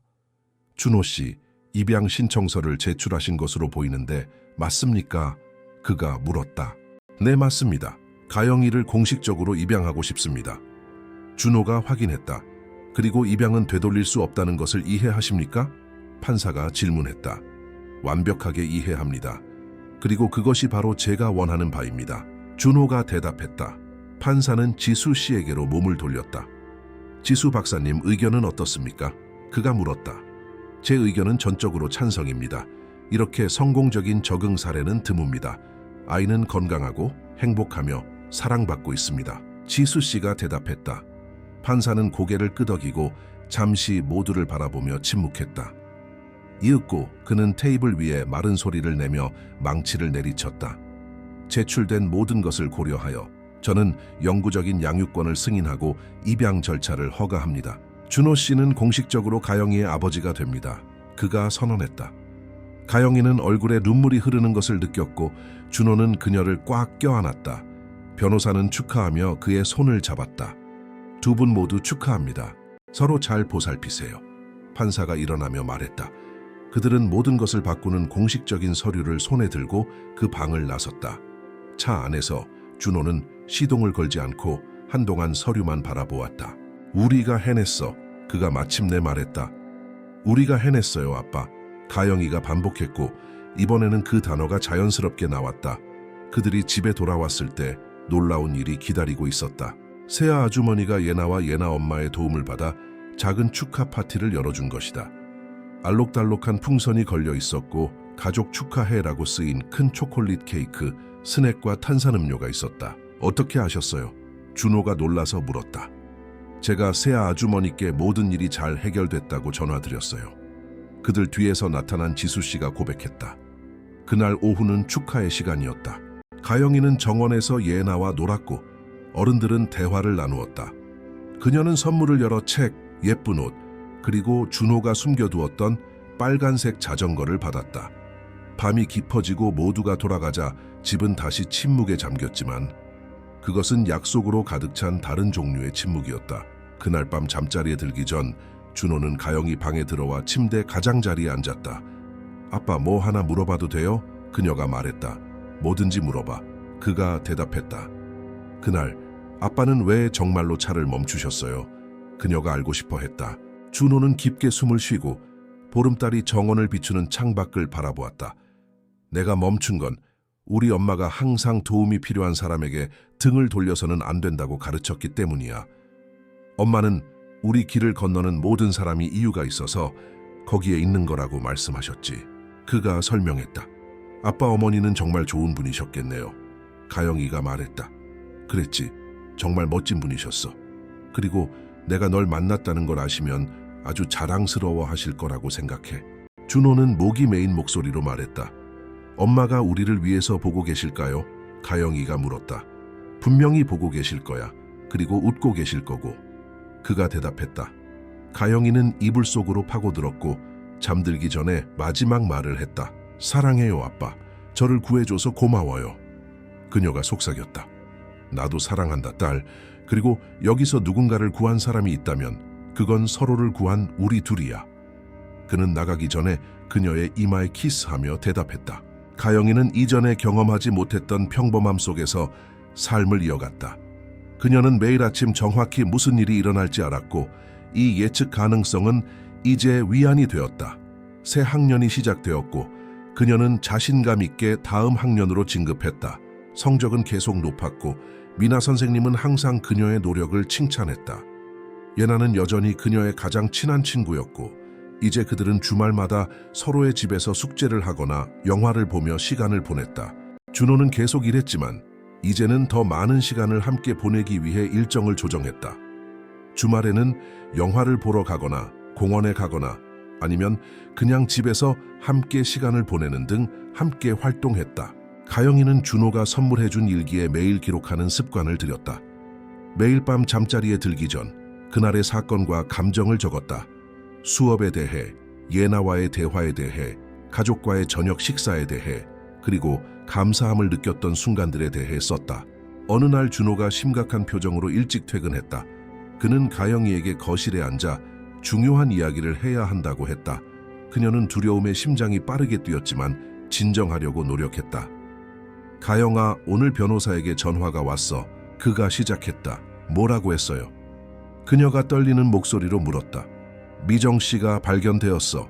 다른 도시에 살고 있고 입양 절차에 대해 통보받았대. 준호가 설명했다. 가영이는 피가 차가워지는 것을 느꼈다. 저를 다시 데려가려고 할까요? 그녀가 공포에 질려 물었다. 아니, 널 향한 모든 권리를 포기한다는 서류에 서명했어. 준호가 재빨리 대답했다. 그럼 왜 저한테 말씀하시는 거예요? 가영이가 알고 싶어 했다. 네가 알 권리가 있다고 생각했기 때문이야. 너에게 아무것도 숨기고 싶지 않아. 그가 설명했다. 그녀가 무슨 말이라도 했어요? 미안하다고 했나요? 가영이가 물었다. 아니, 그냥 서류에 서명하고 끝이래. 변호사는 그녀가 대화조차 원하지 않았다고 하더군. 준호가 말했다. 그럼 그녀는 정말 저를 신경 쓰지 않는 거네요. 가영이가 나지막이 말했다. 그녀의 사랑 부족은 너에 대한 것이 아니라 그녀 자신에 대한 이야기야. 어떤 사람들은 사랑하는 방법을 모르고 그건 그들의 문제일 뿐이야. 준호는 그녀의 손을 잡으며 말했다. 하지만 제가 뭘 잘못했는지 자꾸 생각하게 돼요. 가영이가 인정했다. 넌 아무것도 잘못하지 않았어, 가영아. 넌 그저 보살핌이 필요한 아이였고 그녀가 그걸 줄 몰랐던 것뿐이야. 하지만 이제 넌 널 진심으로 사랑하는 진짜 가족이 있어. 준호가 확신했다. 가영이는 그의 품에 안겨 울었다. 그것은 절망적인 울음이 아니라 해방의 울음이었다. 준호는 더 이상 눈물이 남지 않을 때까지 그녀를 안고 있었다. 더 이상 그녀에 대해 생각하고 싶지 않아요. 가영이가 다시 말할 수 있게 되었을 때 말했다. 그럼 생각하지 마. 넌 그녀에게 아무것도 빚진 게 없어. 뒤돌아보지 않고 네 삶을 살아도 돼. 준호가 동의했다. 힘든 일인데도 말해줘서 고마워요. 그녀가 감사했다. 아무리 힘들어도 항상 너에게 솔직할 거야. 그가 약속했다. 며칠이 지나자 가영이는 평소대로 돌아왔고 그 소식이 사실은 해방이었다는 것을 깨달았다. 계모와의 어떤 연결고리도 더 이상 없다는 것을 알게 되자 그녀는 마침내 그 장을 닫고 현재에 집중할 수 있었다. 그녀는 일기에 더 자주 글을 쓰기 시작했고 이제 그 단어들은 희망으로 가득 차 있었다. 겨울이 지나고 봄이 찾아와 정원에 새 꽃을 피우고 낮이 길어졌다. 가영이는 키가 몇 센티미터 자랐고 준호는 새 옷을 사줘야 했다. 그녀는 이제 10살이었고 그림 그리기를 좋아하고 상상의 캐릭터와 배경을 만드는 재능이 있다는 것을 발견하며 자신만의 관심사를 발전시키기 시작했다. 준호는 집 근처 미술학원의 토요일 드로잉 수업에 그녀를 등록시켰다. 처음에는 다른 모든 학생들이 더 잘 그리는 것 같아서 수줍어했지만 지훈이라는 선생님은 숨겨진 재능을 알아보고 새로운 기술을 보여주며 그녀를 격려하기 시작했다. 가영이는 세상을 보는 시각이 독특하고 특별해. 지훈 선생님이 수업 중 말했다. 감사합니다, 선생님. 그녀는 얼굴을 붉히며 감사했다. 진심이야. 이걸 계속 발전시켜야 해. 아주 큰 무언가가 될 수 있어. 그가 강조했다. 가영이는 그 말을 마음에 새기고 자신의 그림을 준호에게 보여주었고 준호는 깊은 인상을 받았다. 그는 몇 점의 최고 작품을 액자에 넣어 사무실 벽에 걸어두고 매일 그녀의 작품을 보고 싶다고 말했다. 몇 달이 지나도 일상은 굳건히 이어졌다. 가영이의 성적은 계속 높았고 그녀는 반에서 모범이 되었다. 예나와 그녀는 여전히 떨어질 수 없는 사이였고 미래에 같은 대학에 진학할 계획을 세우고 있었다. 준호는 직장에서 칭찬을 받았고 프로젝트 매니저로 승진했다. 이는 더 많은 책임뿐만 아니라 더 많은 수입을 의미했다. 어느 날 저녁 식사 후 준호는 가영이를 불러 진지한 대화를 나누자고 했다. 그들은 소파에 앉았고 그는 손을 만지작거리며 긴장한 듯 보였다. 가영아, 너에게 할 말이 있는데 네가 어떻게 반응할지 잘 모르겠어. 그가 시작했다. 말씀하세요, 아빠. 무슨 일이에요? 그녀가 격려했다. 내가 누군가를 만났어. 그가 마침내 말했다. 가영이는 잠시 침묵하며 그 정보를 처리했다. 준호와 자신이 서로에게 충분하다고 항상 느껴왔기 때문에. 그녀는 준호가 누군가와 관계를 맺을 가능성에 대해 생각해 본 적이 없었다. 어떻게 만나셨어요? 그녀가 물었다. 직장 동료야. 이름은 지은이고 같이 점심도 먹고 이야기도 나누고 있어. 준호가 설명했다. 그녀와 사귀고 싶으세요? 가영이가 알고 싶어 했다. 응, 그러고 싶지만 네가 괜찮다면 말이야. 넌 항상 내 최우선순위니까. 그가 확신했다. 가영이는 잠시 자신이 어떻게 느끼는지 생각했다. 첫 반응은 자신이 대체될지도 모른다는 두려움이었지만 준호의 얼굴을 보고 그의 눈에 비치는 불안감을 보았을 때 그가 정말로 자신의 의견을 중요하게 생각한다는 것을 깨달았다. 아빠는 행복할 자격이 있어요. 만약 지은 씨가 아빠를 행복하게 해준다면 저는 찬성해요. 그녀가 말했다. 정말이니? 그가 안도하며 물었다. 진심이에요. 다만 한 가지만 약속해 주세요. 가영이가 부탁했다. 네가 원하는 건 뭐든지. 준호가 대답했다.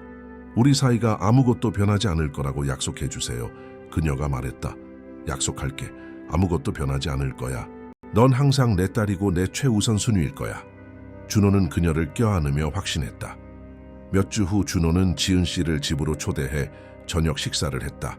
가영이는 긴장했고 새아 아주머니를 도와 식탁 중앙에 꽃을 놓아 예쁘게 꾸몄다. 초인종이 울리자 그녀는 심호흡을 하고 준호와 함께 문으로 갔다. 지은 씨는 35살쯤 되어 보이는 여성으로 어깨까지 오는 생머리에 갈색 머리, 녹색 눈, 그리고 온화한 미소를 가지고 있었다.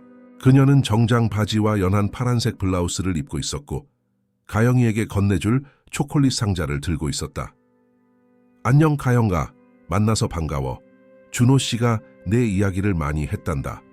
그녀는 부드러운 목소리로 말했다. 안녕하세요, 저도 반가워요. 가영이는 상자를 받으며 대답했다. 그들은 들어와 거실에 앉아 대화를 나누었다. 지은 씨는 학교 생활, 가영이가 좋아하는 것, 그녀의 그림에 대해 질문했고 진심으로 관심을 보였다. 저녁 식사 내내 대화는 자연스럽게 흘러갔고 가영이는 지은 씨가 똑똑하고 재미있으며 준호가 그녀 곁에 있을 때 다르고 가볍고 걱정 없는 미소를 짓는다는 것을 깨달았다. 디저트 후 지은 씨는 식탁을 치우는 것을 도왔고 떠날 때 가영이에게 가벼운 포옹으로 작별 인사를 했다. 어땠어? 어떻게 생각해? 지은 씨가 나간 후 준호가 물었다. 괜찮은 사람 같아요. 저는 그녀가 좋아요. 가영이가 인정했다. 다행이다. 그녀도 널 정말 좋아했거든. 준호가 안도하며 말했다. 다음 몇 달 동안 미묘하지만 중요한 변화가 일어났다. 지은 씨는 항상 가영이에게 존중하고 친절하게 대하며 집에 더 자주 나타나기 시작했다. 준호가 늦게까지 일할 때 가영이와 예나를 데리고 아이스크림을 먹으러 가기도 했고 수학 숙제를 도와주거나 가영이가 고른 영화를 함께 보기도 했다. 가영이는 지은 씨의 존재가 불편하지 않았고 오히려 그녀가 곁에 있는 것이 좋아지기 시작했다. 친엄마와는 달랐지만 자신을 아껴주는 또 다른 여성 인물이 있다는 것은 좋은 일이었다. 지은 씨는 준호가 모르는 복잡한 머리 닦는 법이나 더 잘 어울리는 옷을 고르는 법 등을 가르쳐 주었다. 그들이 만난 지 1년 후 준호는 가영이와 지은 씨를 불러 특별한 대화를 나누었다. 그들은 거실에 앉았고 준호는 작은 상자를 손에 들고 있었다. 지은 씨 사랑해요. 남은 인생을 당신과 함께 하고 싶어요. 저와 결혼해 주시겠어요? 준호는 금반지가 들어있는 상자를 열며 물었다. 지은 씨는 두 손으로 얼굴을 감쌌고 눈에 눈물이 가득 찼다. 그녀는 준호를 바라본 다음 마치 허락을 구하듯이 가영이를 바라보았다. 가영이는 미소를 짓고 고개를 끄덕였다. 네, 결혼할게요. 지은 씨가 대답했고 준호는 그녀의 손가락에 반지를 끼워주었다. 그들은 서로를 껴안았고 가영이는 진심으로 행복함을 느꼈다. 이윽고 준호가 그녀에게로 몸을 돌렸다. 가영아, 이제 지은 씨가 우리 가족의 공식적인 일원이 될 거야. 내 기분이 어떤지 알고 싶어. 그가 말했다. 저는 행복해요, 아빠. 지은 씨는 좋은 사람이고 아빠를 행복하게 해준다는 걸 알아요. 가영이가 대답했다. 그리고 가영아, 나는 네 엄마 자리를 대신하려고 하지 않을 거라는 걸 알아줬으면 좋겠어. 하지만 나는 네 삶의 일부가 되어 네가 성장하는 것을 정말 보고 싶어. 지은 씨가 목이 메인 목소리로 말했다. 고마워요, 지은 씨. 저도 지은 씨가 우리 가족의 일부가 되기를 바라요. 가영이가 감사했다. 결혼 준비가 시작되었고 지은 씨는 모든 결정에 가영이를 포함시키려 했다. 그들은 함께 꽃, 케이크 모델, 저녁 식사 메뉴, 심지어 들러리를 설 가영이의 드레스까지 골랐다. 결혼식 날은 화창한 아침에 찾아왔다. 교회는 흰색과 연보라색 꽃으로 장식되어 있었다. 좌석은 친구와 가족들로 가득 찼다. 가영이는 허리에 흰색 리본이 달린 연보라색 드레스를 입고 아름다웠다. 그녀는 장미꽃잎이 담긴 작은 바구니를 들고 모두가 바라보고 미소 짓는 가운데 통로를 걸으며 꽃을 뿌렸다. 준호는 짙은 회색 정장을 입고 제단에 서 있었다. 지은 씨가 단순하고 우아한 흰색 드레스를 입고 아버지의 팔짱을 끼고 문으로 들어섰을 때 준호의 얼굴은 가영이가 이전에 본 적 없는 방식으로 환하게 빛났다. 결혼식은 감동적이었고 신부가 키스해도 좋다는 신부의 말에 모두가 박수를 쳤다. 파티는 좋은 음악, 맛있는 음식, 그리고 많은 춤으로 활기찼다. 가영이는 느린 음악에 맞춰 준호와 춤을 추었고 그는 그녀의 귀에 속삭였다. 지은 씨를 우리 삶에 받아줘서 고마워. 넌 정말 멋져. 그가 말했다. 저에게 진짜 가족이 무엇인지 보여줘서 고마워요. 그녀가 대답했다. 삶은 새로운 구성으로 이어졌다. 지은 씨는 가영이에게 어떤 것도 바꾸기 전에 항상 괜찮은지 물어보며 자신의 물건들을 가져와 집에 이사했다.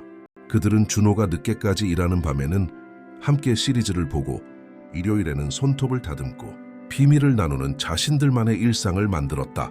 결혼 후 2년이 지난 어느 일요일 아침, 지은 씨와 준호는 가영이를 다시 불러 이야기했다. 가영아, 너에게 전할 소식이 있어. 준호가 시작했다. 뮤세온 소식인데요. 그녀가 궁금해하며 물었다. 나 임신했어. 지은 씨가 환한 미소를 지으며 발표했다. 가영이는 잠시 멈춰 그 정보를 처리했고 이내 그녀의 얼굴에도 커다란 미소가 번졌다. 정말요? 저 동생이 생기는 거예요? 그녀가 흥분해서 물었다. 응, 그래. 어떻게 생각해? 준호가 알고 싶어 했다. 정말 멋져요. 항상 동생이 갖고 싶었어요. 가영이는 일어나 두 사람을 안으며 대답했다. 임신 기간은 준비의 시간이었다. 가영이는 아기 방을 연한 노란색으로 칠하는 것을 도왔고 작은 옷들을 접고 신생아 돌보는 법에 대한 책을 읽었다. 딸이라는 것을 알게 되었을 때 가영이는 아린이라는 이름을 제안했고 지은 씨와 준호는 매우 좋아했다. 아린이는 화요일 새벽에 태어났고 가영이가 병원에 가서 동생을 만났을 때 그녀는 자신을 놀라게 할 만큼 거대한 사랑의 물결을 느꼈다. 아기는 눈을 감고 주먹을 꽉 쥔 채 아주 작았다. 가영이가 처음으로 아기를 안았을 때 팔에 느껴지는 가벼운 무게를 느끼며 그녀는 자신이 가진 모든 것으로 이 아이를 보호할 것임을 알았다. 안녕, 아리나. 나는 내 언니야. 널 영원히 돌봐줄게. 그녀가 속삭였다. 준호와 지은 씨는 눈물을 글썽이며 바라보고 있었고 병원에 온 새 아주머니도 감격에 겨워 울고 있었다. 그것은 다른 방식으로 형성되었지만 진실하고 강한 가족의 완벽한 장면이었다. 가영이는 이제 13살이었고 많이 성숙해졌다. 그녀는 계속해서 높은 성적을 유지했고 부모님이 필요할 때 아린이를 돌보며 집안일을 도왔다. 기저귀를 갈고 분유를 준비하고 동생이 울 때 자장가를 불러주었다.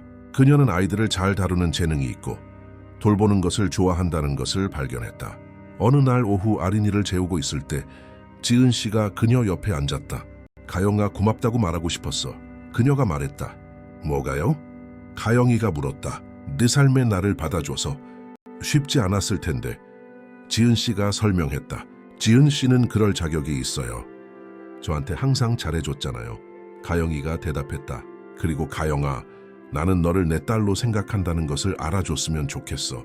네가 이미 엄마가 있었다는 것을 알고 아무도 그분을 대신할 수 없겠지만 내 마음속에는 너도 아린이만큼 내 딸이야. 지은 씨가 고백했다. 가영이는 눈시울이 붉어지는 것을 느꼈고 조심스럽게 지은 씨의 팔을 감싸 안았다. 우리 아빠를 돌봐주고 저도 돌봐줘서 고마워요. 그녀가 말했다. 그날 밤 아린이를 아기 침대에 눕힌 후 가영이는 자신의 방으로 가서 일기를 펼쳤다. 그녀는 떨리는 글씨로 쓰인 초기 페이지들을 훑어보고 감사와 기쁨으로 가득 찬 최근 페이지들로 넘어갔다. 그녀는 펜을 들고 자신이 느끼는 모든 것을 요약하는 새로운 항목을 쓰기 시작했다. 그녀는 그 흙길에서의 그날 이후로 자신의 삶이 완전히 어떻게 바뀌었는지, 자신을 무조건적으로 사랑하는 아빠, 두 번째 엄마가 된 새엄마, 자신이 영원히 보호할 동생을 얻게 된 것에 대해 썼다. 가족은 피가 아니라 선택과 헌신, 그리고 진정한 사랑임을 배웠다는 것에 대해 썼다. 글을 마친 후 그녀는 일기를 닫고 달빛이 비추는 정원을 창밖으로 바라보았다. 그녀는 자신이 겪었던 모든 일, 얼마나 힘들었는지, 하지만 모든 눈물, 모든 두려움, 모든 불확실성의 순간들이 얼마나 가치 있었는지 생각했다. 그녀는 아래층으로 내려갔고 늦은 시간인데도 커피를 만들고 있는 준호를 부엌에서 발견했다. 제이미 안 오세요? 그녀가 물었다. 아린이가 울어서 이제 너무 말똥말똥해. 그가 설명했다. 저도 커피 좀 마셔도 될까요? 가영이가 부탁했다. 그럼 앉아서 이야기 좀 하자. 그가 받아들였다. 그들은 김이 나는 머그잔을 들고 테이블에 앉아 편안한 침묵 속에 있다가 가영이가 침묵을 깼다. 아빠는 그날 그 길에서 차를 멈추지 않았다면 아빠의 삶이 어땠을지 생각해 본 적 있으세요? 그녀가 물었다. 생각해 봤지. 그리고 항상 공허하고 의미 없는 삶이었을 거라는 결론에 도달해 그가 대답했다. 저도 그런 생각을 하면 무서워요. 그녀가 인정했다. 하지만 난 멈췄고 네가 여기 있고 우리가 이 모든 것을 함께 만들었잖아. 준호가 말했다. 그리고 저는 그것에 대해 정말 감사해요. 아빠가 제 삶을 구해주셨어요. 가영이가 단언했다. 레오도 내 삶을 구했어, 가영가. 네가 내게 목적과 매일 행복하게 눈을 뜰 이유를 주었으니까. 그가 대답했다. 그들은 커피를 마친 후 각자의 방으로 올라갔다. 가영이는 침대에 누워 천장을 바라보며 자신이 겪었던 모든 것과 앞으로 살아가야 할 모든 것을 생각했다. 그녀는 막 10대가 되었고 많은 도전이 아직 남아있다는 것을 알았지만 이제는 혼자가 아니라는 확신이 있었다. 그녀는 눈을 감고 잠들기 전 그녀의 개인적인 기도가 된 문구를 나지막이 속삭였다. 제가 가진 모든 것과 제가 된 모든 것에 감사합니다. 그녀가 말했다. 잠은 평화롭고 깊게 찾아왔다. 다음 몇 년은 성숙과 깊은 변화를 가져왔다. 가영이는 모범적인 성적으로 고등학교에 진학했고 그녀의 그림은 학생 미술대회에서 인정을 받았다. 아린이는 빠르게 성장하여 3살에 이미 가영이를 갑이라고 부르며 완전한 문장으로 말했다. 두 자매는 강한 유대감을 형성했다. 고등학교 2학년 때 가영이는 취약계층 아동을 돕는 비영리 단체에서 자원봉사를 시작했다. 그녀는 토요일마다 그림 수업을 가르쳤고 그 아이들을 바라볼 때 과거의 자신을 조금 보았다. 왜 여기서 자원봉사를 하기로 결정했어요? 한 코디네이터가 물었다. 도움이 필요했지만 받지 못했던 것이 어떤 것인지 알기 때문이에요. 이제 제가 도울 수 있게 되었으니 다른 아이들을 위해 그렇게 하고 싶어요. 가영이가 설명했다. 힘든 사연이 있었군요. 코디네이터가 알고 싶어 했다. 그네스 어렸을 때 버려졌지만 놀라운 분에게 구출되었어요. 가영이가 말했다. 자원봉사는 그녀의 일상에서 중요한 부분이 되었고 준호는 항상 그녀를 데려다주며 자랑스럽다고 말했다. 가영이가 16살이 되었을 때 준호와 지은 씨는 파티를 열어주었다. 그녀는 예쁜 선물을 받았지만 가장 감동적인 것은 지은 씨가 그녀가 도착한 날부터 그 순간까지의 사진을 모아 만든 사진 앨범이었다. 내가 얼마나 변했는지 봐. 지은 씨가 앨범을 넘기며 말했다. 저는 정말 말랐고 겁에 질려 있었네요. 가영이가 말했다. 그리고 이제 넌 아름답고 자신감 넘치는 숙녀가 되었지. 지은 씨가 칭찬했다. 이 변화의 일부가 되어주셔서 고마워요. 가영이가 감사했다. 고등학교 3학년이 되자 어떤 직업을 선택할지 결정할 때가 왔다. 가영이는 건축학을 확신했다. 준호가 제공한 집에서 느꼈던 것처럼 사람들이 편안함을 느낄 수 있는 공간을 만든다는 아이디어가 좋았기 때문이다. 그녀는 열심히 공부했고 대학 입시 결과가 나왔을 때 수석으로 합격했다. 화면에서 자신의 이름을 보았을 때 그녀는 기쁨에 소리쳤다. 합격했어요. 제가 수석으로 합격했어요. 그녀는 소리치며 뛰어다녔다. 준호와 지은 씨는 그녀를 함께 껴안았다. 5살인 아린이도 정확히 이해하지 못했지만 행복하게 함께 뛰었다. 네가 해낼 줄 알았어. 준호가 눈을 빛내며 말했다. 그가 한다 내 딸. 넌 모든 좋은 것을 누릴 자격이 있어. 지은 씨가 덧붙였다. 대학 첫 해는 도전적이었지만 흥미진진했다. 가영이는 열정을 가지고 학업에 몰두했다. 하학년 중반에 그녀는 유명 건축사무소에서 인턴으로 선발되었다. 민준이라는 상사는 첫 몇 주 만에 그녀의 재능을 알아보았다. 공간을 보는 시각이 남다르군요. 그가 말했다. 제 개인적인 경험에서 비롯된 것 같아요. 공간이 누군가의 삶에 얼마나 큰 변화를 줄 수 있는지 알거든요. 가영이가 설명했다. 마지막 학년이 되었을 때 민준이 그녀를 불렀다. 가영씨, 졸업하면 주니어 건축가로 채용하고 싶습니다. 재능이 정말 많아요. 그가 제안했다. 정말요? 여기서 일하고 싶어요. 그녀는 감격하여 대답했다. 졸업식은 아름다운 12월 밤에 찾아왔다. 그녀의 이름이 불렸을 때 그녀는 고개를 들고 걸어 나갔다. 무대에서 그녀는 준호, 지은 씨, 아린이가 박수를 치는 것을 볼 수 있었다. 준호는 눈물을 흘리고 있었고 숨기려 하지 않았다. 졸업장을 받았을 때 그녀는 한 주기가 끝났고 가능성으로 가득 찬 또 다른 주기가 시작되고 있음을 느꼈다. 식후 준호가 건배를 제의했다. 삶이 던진 모든 것을 극복하고 빛나는 전문가가 된 가영이를 위하여 그가 잔을 들며 말했다. 저를 위해 해주신 모든 것에 감사드립니다. 여러분 없이는 제가 여기에 없었을 거예요. 가영이는 목이 메인 목소리로 감사했다. 첫 몇 달 동안의 직장 생활은 강렬했지만 보람 있었다. 어느 날 민준이 그녀를 불렀다. 한 고객이 특별히 가영 씨에게 프로젝트를 맡아달라고 요청했어요. 그가 말했다. 아이들을 위한 쉼터를 짓는 비영리 단체인데 따뜻한 공간을 설계해 주길 원합니다. 민준이 설명했다. 수락하겠습니다. 영광일 거예요. 그녀가 말했다. 가영이는 그 프로젝트에 열정을 쏟았다. 그녀는 부지를 방문하고 책임자들과 대화하며 안전과 희망을 전달하는 장소를 만들겠다는 생각으로 모든 세부 사항을 설계했다. 그녀가 프로젝트를 발표했을 때 모두가 감동했다. 이건 완벽해요. 이사가 말했다. 저는 이 프로젝트에 제 자신을 많이 담았어요. 보살핌이 필요한 아이가 된다는 것이 어떤 것인지 알기 때문이에요. 가영이가 고백했다. 쉼터가 완성되었을 때 그녀는 준호, 지은 씨, 아린이를 데리고 개소식에 갔다. 그들은 부드러운 색상의 벽과 꽃으로 가득 찬 정원이 있는 아름다운 건물을 보았다. 한 작은 소녀가 다가왔다. 이 집을 언니가 만들었어요? 그녀가 물었다. 응, 그래. 마음에 드니? 가영이가 몸을 숙이며 대답했다. 정말 좋아요. 제가 본 집 중에서 가장 예뻐요. 소녀가 말했다. 소녀는 갑자기 가영이를 껴안았고 가영이는 그 아이에게서 과거 자신의 모습을 보았기 때문에 눈물이 솟아오르는 것을 느꼈다. 멀리서 보고 있던 준호도 감동했다. 자신의 아픔을 다른 사람들을 위한 아름다운 것으로 바꾸었네요. 지은 씨가 말했다. 정말 대단해. 이보다 더 자랑스러울 순 없어. 준호가 대답했다.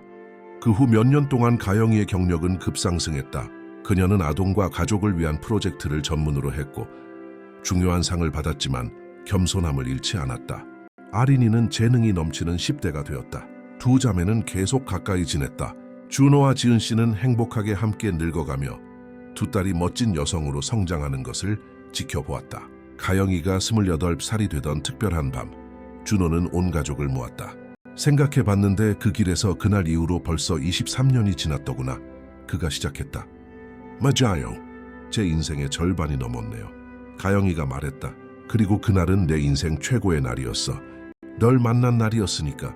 준호가 고백했다. 저에게도 모든 것이 바뀐 날이었어요. 가영이가 대답했다. 17살인 아린이가 말했다. 저는 처음부터 거기에 없었지만 언니와 아빠가 서로를 얼마나 사랑하는지 보면서 자랐고 그것이 저에게 진짜 가족이 무엇인지 가르쳐 줬어요. 그녀가 말했다. 모두가 거실 한가운데서 사랑으로 만들어진 그 유대감의 힘을 느끼며 서로를 껴안았다. 가영이는 성공한 전문가, 사랑받는 딸, 헌신적인 언니, 그리고 무엇보다 자신의 아픔을 목적으로 바꾼 사람이 되었다. 그녀는 뒤를 돌아보며 겁에 질린 소녀에서 자신감 있는 여성으로 걸어온 모든 길을 보았다. 버려짐의 상처는 여전히 존재했지만 그것은 극복의 흔적으로 변해 있었다. 그날 밤 잠자리에 들기 전 가영이는 오래된 일기를 펼치고 떨리는 글씨로 쓰인 첫 페이지들을 읽었다. 그런 다음 글씨가 확고해진 마지막 페이지들로 넘어갔다. 그녀는 펜을 들고 감사, 사랑, 가족, 그리고 과거가 미래를 결정하지 않으며 모든 사람이 자신의 이야기를 다시 쓸 힘을 가지고 있다는 것에 대한 마지막 항목을 썼다. 일기를 닫고 창밖으로 도시의 불빛을 바라보았다. 그날 오후 차를 멈추고 모든 것을 바꾸기로 결정했던 아빠를 생각했다. 그 사랑을 나누는 것을 받아들인 지은 씨를 생각했다. 더 많은 빛을 가져다준 아린이를 생각했다. 그녀는 스스로에게 미소 지었고 깊은 평화를 느꼈다. 가족은 피가 아니라 선택, 헌신, 그리고 함께하는 것임을 배웠다. 침대에 누워 잠들기 전 그녀는 자신이 겪었던 모든 것에 감사했다. 모든 어려움이 그녀를 지금의 강인한 사람으로 만드는데 필요했기 때문이다. 버려졌던 소녀는 더 이상 존재하지 않았다. 그녀는 사랑으로 변화하여 준호가 손을 내밀어 영원히 돌보겠다고 약속했을 때 자신이 느꼈던 것처럼 다른 아이들도 안전함을 느낄 수 있는 공간을 만드는데 자신의 삶을 바치는 완전한 여성이 되었기 때문이다. 이야기 끝까지 함께 해주신 시청자 여러분, 가영이와 준호의 이야기가 여러분의 마음에 감동을 주었기를 바랍니다. 이 감동적인 여정을 계속하기 위해 사랑과 가족의 힘을 탐구하는 매력적인 이야기들을 특별히 준비했습니다. 옆에 있는 여기를 클릭하시면 찾아보실 수 있습니다. 이 이야기가 여러분에게 어떤 감동을 주었다면 저희 채널 구독과 영상 좋아요를 잊지 말아주세요. 저희는 매일 역경 극복과 희망을 기리는 독특한 콘텐츠를 제공합니다. 여러분의 의견을 듣고 싶습니다. 가영이의 이야기에 대해 어떻게 생각하시는지, 여러분도 사랑이 삶을 변화시킬 수 있다고 믿는지, 그리고 이 희망의 메시지를 들어야 할 사람을 알고 있다면 댓글로 알려주세요. 이 영상을 공유하여 이 감동적인 이야기를 널리 퍼뜨리는 데 도움을 주세요. 다음 콘텐츠에서 뵙겠습니다. 곧 만나요.